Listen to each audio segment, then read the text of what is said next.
4 की घंटी जैसे ही बजे हर बड़ी खबर रफ्तार पकड़े, क्योंकि हम लाए हैं 4 ऐसी दमदार खबर हमारे खास शो 4 के चक्रव्यूह में। नमस्कार, कैपिटल टीवी उत्तर प्रदेश देख रहे हैं आप। मैं हूं आपके साथ राधिका राज। आज 4 के चक्रव्यूह में सबसे पहले बात होगी वक्फ की, जहां वक्फ को लेकर छिड़ा विवाद थमने का नाम नहीं ले रहा है और इसी बीच वक्फ कानून पर मोहम्मद सुलेमान ने चेतावनी दी है। तो क्या बोले मोहम्मद, जानेंगे। फिर बात होगी सपा प्रमुख अखिलेश यादव की, जहां उन्होंने दावा किया है कि पुलिस में नियुक्तियों को लेकर उनके बयान के बाद वेबसाइट से डाटा हटा लिया गया है। जानेंगे पूरा मामला। साथ ही बात होगी कांग्रेसी नेता और सांसद राहुल गांधी की, जहां योगी के मंत्री ने राहुल गांधी की नागरिकता पर सवाल उठाए हैं। और आखिर में बात होगी मुजफ्फरनगर की, जहां धर्म परिवर्तन का मामला सामने आया है। जानेंगे पूरा मामला। तो चलिए शुरू करते हैं 4 का चक्रव्यूह। पहली खबर वक्फ से जुड़ी है। दरअसल नए वक्फ कानून को लेकर अभी तक बवाल थमा नहीं है। All India Muslim personal law board ने मंगलवार को दिल्ली में विरोध प्रदर्शन करते नजर आए। उसने वक्फ बचाओ अभियान के नाम से ताल कटोरा स्टेडियम में आयोजन रखा। इसमें इंडियन नेशनल लीग के मोहम्मद सुलेमान भी शामिल हुए। उन्होंने इस दौरान कहा कि आजादी की दूसरी लड़ाई में सब कुछ कुर्बान करने के लिए तैयार रहना चाहिए। वहीं AIM के प्रवक्ता वारिस पठान ने भी प्रतिक्रिया जाहिर की। इंडियन नेशनल लीग के मोहम्मद सुलेमान ने कहा, ये लड़ाई मुसलमानों की नहीं है, ये उनके दस्तूर की है। इस लड़ाई में पूरा मुल्क खड़ा हो जाएगा और एक क्रांति आएगी। हम जंग-ए-आजादी की दूसरी लड़ाई में सब कुछ कुर्बान करने के लिए तैयार रहना होगा। इंशाल्लाह फतेह हमारी होगी। पार्टी देश के घोषणा पत्र से नहीं चलेगी, देश के संविधान से चलना चाहिए। हम लड़ेंगे और इंशाल्लाह जीतेंगे भी। इस्लाम को मिटाने वाले खुद मिट गए, सब कुछ कुर्बान करने के लिए तैयार रहना चाहिए। AIM के प्रवक्ता वारिस पठान ने भी वक्फ बिल को लेकर हो रहे विरोध प्रदर्शन पर प्रतिक्रिया जाहिर की। उन्होंने मीडिया से बातचीत के दौरान कहा, नए वक्फ बिल के खिलाफ सभी ने याचिका डाली है। अभी तक शांतिपूर्वक तरीके से विरोध प्रदर्शन हुआ। विरोध करना हमारा संवैधानिक अधिकार है।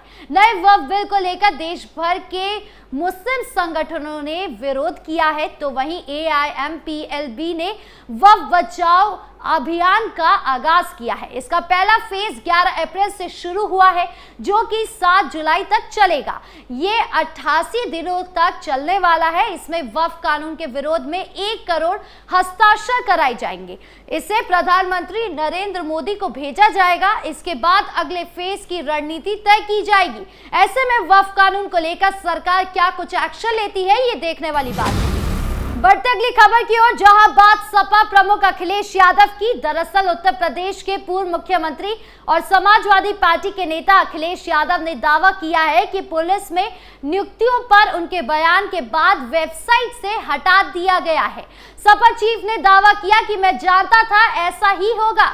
कन्नौज सांसद ने कहा कि मैं जानता था ये लोग ऐसा ही काम करेंगे। मुझे पता था कि एक बार ये सूची जब बाहर आएगी तो ये वेबसाइट से चीजों को हटा देंगे। अखिलेश ने कहा कि आप सरकार की वेबसाइट की खोल कर देख लीजिए। पुराना अगर डाटा मिल जाए परसों का तो बता दीजिएगा। जब मैंने पीडीए की बात कही तो उन्होंने कहा उससे पहले का डाटा दिखाओ। कन्नौज सांसद ने कहा कि भाजपा की पीडीए के प्रति जो नफरत है वो हम उजागर कर रहे हैं। डीजीपी प्रशांत कुमार के बयान का जिक्र करते हुए अखिलेश ने कहा कि गलती सुधारने के बजाय सरकार ने एक अधिकारी को आगे कर दिया है। बीजेपी का पीडीए के प्रति नफरत की मैंने दिखाया। हमारी जो जिम्मेदारी बनती हमने उसे दिखाया। मैंने कोई बात उजागर की तो सच लेकर आते। गलती नहीं सुधार रहे, बल्कि एक अधिकारी को आगे करके कह दिया कि हम गलत आंकड़े दे रहे हैं। गलती उजागर कर दी तो सरकार के लोग नहीं आ रहे, उन्होंने अधिकारी को आगे कर दिया। बता दें कि सपा प्रमुख अखिलेश यादव ने योगी प्रशासन पर आरोप लगाया था कि वो पक्षपात करती है। पीडीए यानी पिछड़ा, दलित और अल्पसंख्यक को SHO या SO नहीं बनाती। केवल इसका आंकड़ा 25% है। हालांकि डीजीपी प्रशांत कुमार ने साफ किया है कि ये आंकड़े गलत है, जिसके बाद अखिलेश यादव का फिर बयान सामने आया है।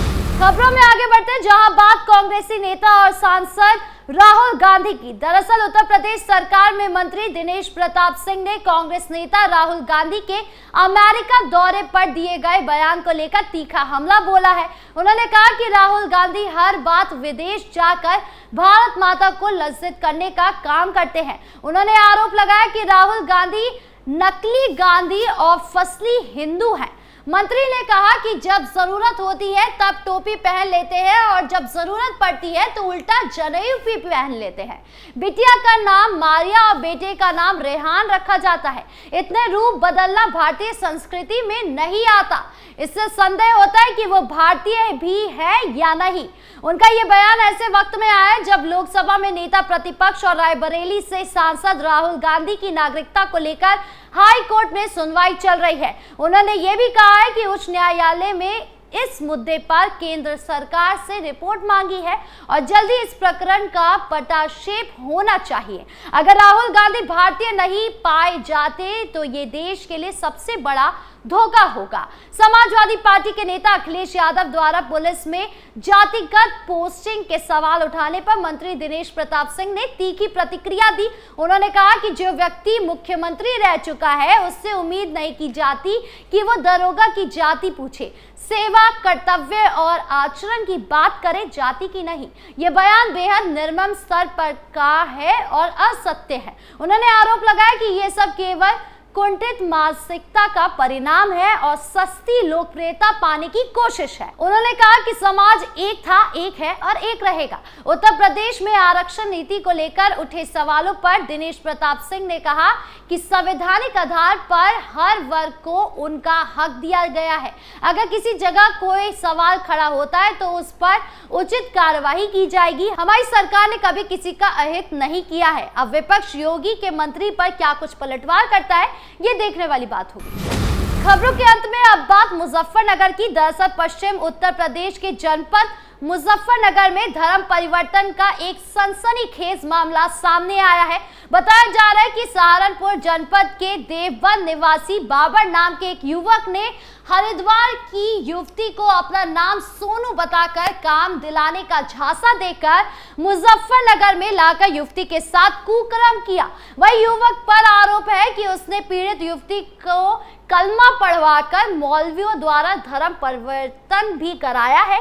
साथ ही उसने पीड़ित युवती के साथ शारीरिक संबंध बनाकर एक वीडियो भी बनाया है। युवक इसे बार बार वायरल करने की धमकी दे रहा था। दरअसल उत्तर प्रदेश के हरिद्वार निवासी एक युवती ने रविवार को मुजफ्फरनगर जनपद की नगर कोतवाली में हिंदू संघर्ष समिति के कार्यकर्ताओं के साथ पहुंचकर देवबंद निवासी बाबर नाम के एक युवक पर बलात्कार के साथ जबरन धर्म परिवर्तन कराने का आरोप लगाया है। लिखित शिकायती पत्र देकर कार्यवाही की मांग करी है। पीड़ित ने आरोप लगाया कि युवक के द्वारा मौलवी से कलमा पढ़ाया गया और एक अश्लील वीडियो पीड़िता का युवक के द्वारा बनाया गया, जिसे वायरल करने की धमकी लगातार युवक पीड़िता को देता रहा।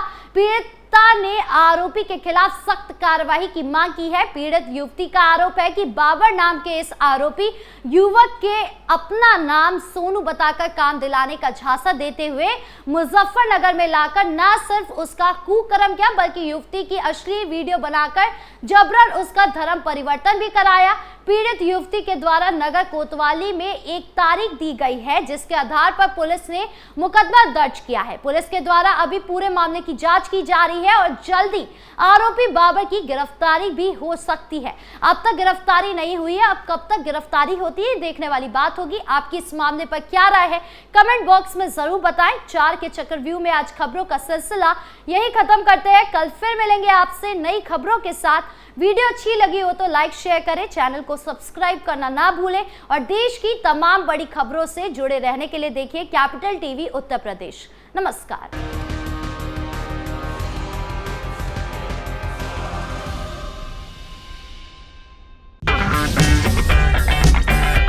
अगर आपको हमारा वीडियो पसंद आया हो तो इसे लाइक करें, हमारे चैनल को सब्सक्राइब करें और हाँ, बेल आइकन दबाना ना भूलें ताकि आप तक हमारे वीडियो की नोटिफिकेशन पहुंचती रहे। आप अपना सुझाव हमें कमेंट बॉक्स में दे सकते हैं। हमारे साथ जुड़ने के लिए शुक्रिया।